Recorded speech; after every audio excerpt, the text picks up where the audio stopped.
ભાગ્ય તો બધાના છે જ, પણ એને ખોલવા માટે મહેનત કરવી પડે છે, એને ખોલવા માટે પ્રયત્ન કરવો પડે છે.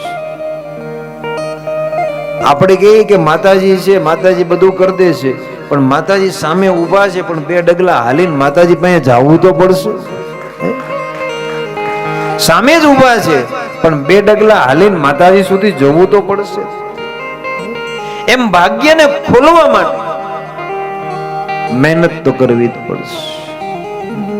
સિદ્ધિ એને વરે જે પરસેવે ના, સિદ્ધિ એને વરે જે પરસેવે ના. આપણે બેઠા બેઠા કે ભાગ્યમાં હશે તો મળી જશે, ના, મહેનત કરવી પડશે. પુરુષાર્થ ક્યારેય પાંગળું છે જ, પુરુષાર્થ ક્યારેય પાંગળું નથી. એને પગ નથી એવું નથી, તમને ફળ તો આપે જ, પણ મહેનત આપણે કરવાની છે. સારી મહેનત હશે તો સારું ફળ મળશે.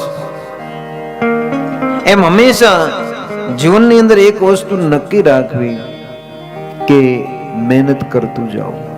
ભજન કરતા હોય તો ભજન વધારતું જાવું, તપ કરતા હોય તો તપ વધારતું જાવું, કથા વાંચતા હોય તો કથા વધારતી જાવ.